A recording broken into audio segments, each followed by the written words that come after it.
pessoal, aqui é a Ana Flávia, professora de Ciências e Biologia, e nesse vídeo eu vou falar sobre o reino fungi, que é o reino que compreende os nossos fungos. Pessoal, então antes da gente começar, eu vou pedir para você se inscrever, deixar o seu like, assim o YouTube entende que você gosta dos meus vídeos e vai continuar recomendando os meus vídeos para vocês.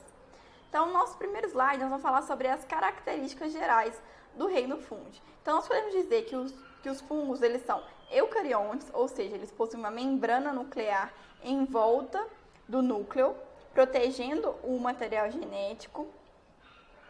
Eles podem ser unicelulares, ou seja, possuírem apenas uma única célula, como por exemplo o caso das leveduras. Mas também nós temos os fungos que são formados de muitas células, chamadas de multicelulares ou pluricelulares. Então, um exemplo de pluricelular é esse fungo aí da imagem, que a gente consegue ver olho nu, né, sem um equipamento, sem um microscópio e outros. Além disso, nós podemos dizer que os fungos eles são heterotróficos, ou seja, eles precisam se alimentar para obter a sua própria energia. Então, eles não produzem seu próprio alimento. Então, apesar de eles parecerem plantas, porque estão no solo, eles não fazem fotossíntese, eles não são plantas. Eles são heterotróficos, né? Precisam se alimentar para obter a sua glicose, a sua energia. A sua parede celular, né? A parede celular dos fungos, eles possuem uma parede chamada de parede celular com quitina, que é um material encontrado nos nossos artrópodes. Então, quando você mata uma barata, você escuta um crack. Esse crack é a quitina se quebrando. Nós temos esse mesmo material na parede celular que fica em volta da membrana plasmática da célula dos fungos. Os lugares que os fungos eles habitam são diversos. Então, o solo, a água, o corpo de outros seres vivos, né, na maneira de parasitas e outros, tá? Exemplo, o bolor. O bolor é quando algum alimento mofa na sua casa. O cogumelo, que pode ser, por exemplo, o champignon, que é comestível. Ou esse que está aí na imagem. O fungo orelha de pau, que fica nas árvores. E as leveduras, que são unicelulares. Então, pessoal, quando a gente eu falo agora sobre o corpo desses fungos. Então, as células elas são agrupadas em filamentos, que a gente chama de hifas. E o conjunto de hifas juntas a gente chama de micélio. E assim que é determinado o corpo dos fungos. Os fungos, então, eles são constituídos de hifas que constituem o micélio. Quanto à alimentação dos fungos. Os fungos, como eu já disse, eles são heterotróficos, ou seja, eles vão precisar se alimentar para obter energia. E além disso, eles são super importantes na decomposição e na reciclagem de nutrientes para o meio ambiente. Então, o que acontece? O que é decomposição?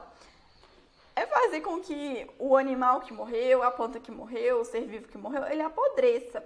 Então, ele deixa de existir naquele local, porque ele vai apodrecer, ele vai realmente ser alimentado por outro e tudo mais. Então, como é que acontece isso?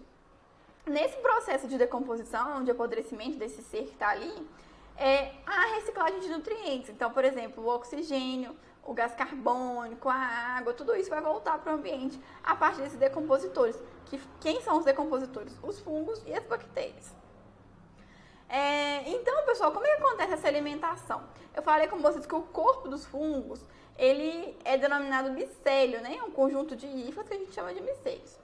Esse micélio, ele vai envolver o alimento e quando ele estiver com o alimento envolvido, ele vai liberar uma enzima, chamada de exoenzima, que vai auxiliar na digestão dos alimentos. Então, faz com que essa exoenzima, ela acelera nessa digestão, ela ajuda essa digestão, fazendo com que o alimento possa ser absorvido pelo fungo. Então, nos fungos que são unicelulares, é um processo que é realizado por uma única célula do indivíduo. Então, a levedura, ela vai fazer esse processo de digestão contendo apenas uma única célula.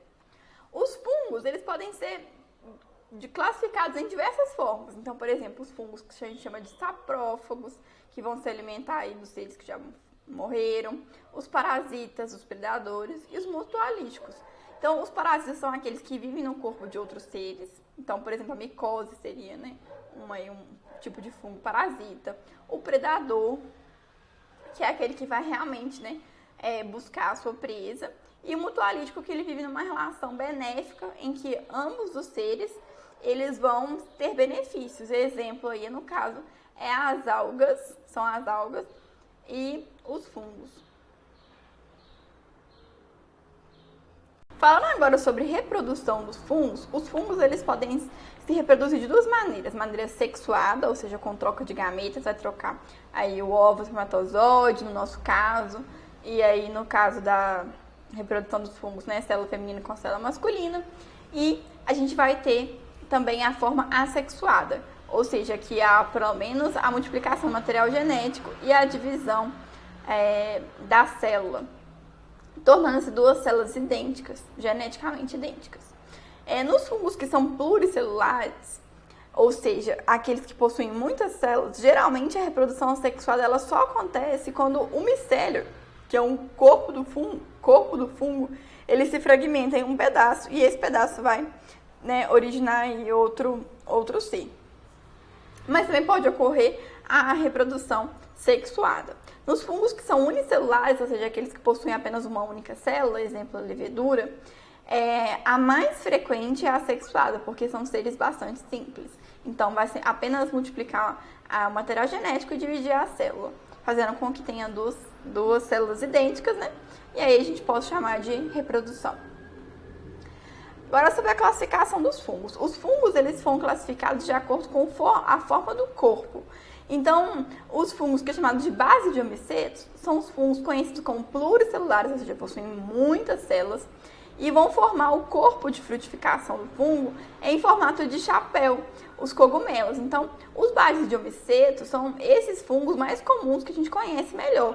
E, inclusive, muitos deles são comestíveis. Exemplo, o champignon que a gente come, mas também existem espécies que são venenosas, tá?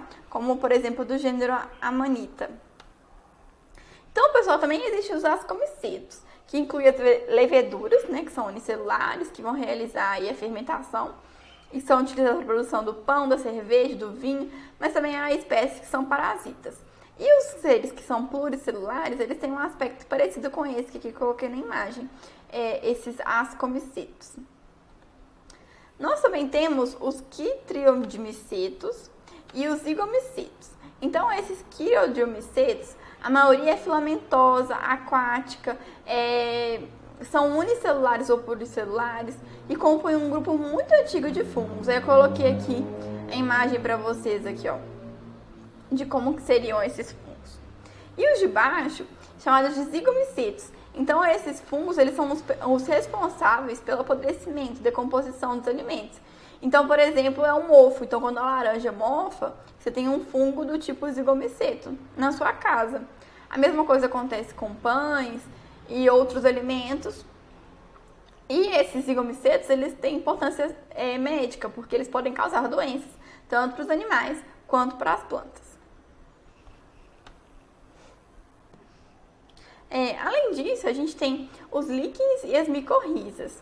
Os líquens é uma associação harmônica mutualística, ou seja, uma associação importante para ambos os indivíduos envolvidos nela.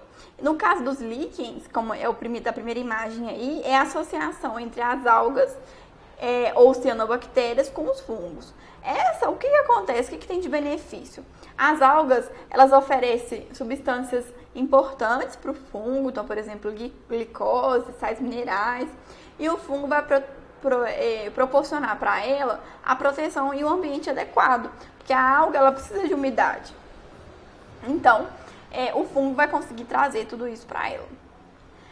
Além disso, as micorrizas é um outro tipo de associação que é harmônica, que é boa para todo mundo, é que as hifas de alguns fungos, elas não são associadas às raízes das plantas, né? Aumentando a capacidade de absorção de nutrientes.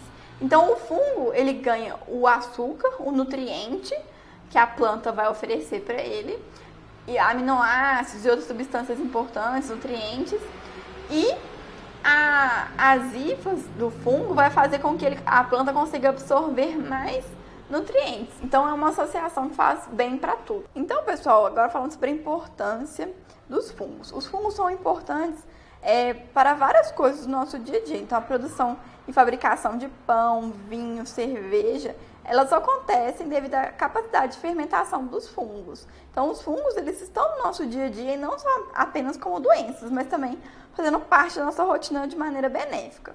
Além disso, nós temos os fungos que são comestíveis. Então, exemplos do champignon, e outras espécies vão ser espécies que vão servir como alimento. E também é muito importante para aquelas pessoas que são vegetarianas, porque eles têm grandes quantidades de proteínas. Além disso, também tem a fabricação de antibióticos. Então, o fungo penicílio, né, ele faz a penicilina, ele libera o antibiótico penicilina. Ele libera o antibiótico, que é a penicilina. E eles também fazem parte dos grupos de seres que são decompositores na cadeia alimentar, super importantes para reciclar o nutriente no meio ambiente. Além disso, né, a gente sabe das doenças. Então, por exemplo, micose, frieira, sapinho, candidíase, histoplasmose, todas essas são doenças causadas por fungos, né? Então, são de importâncias aí médicas. Pessoal, então é isso. Se você gostou, deixe o seu like, se inscreva no canal, aperte o sininho, compartilhe com aquele amigo que está precisando de umas aulas. E até semana que vem. Tchau, tchau!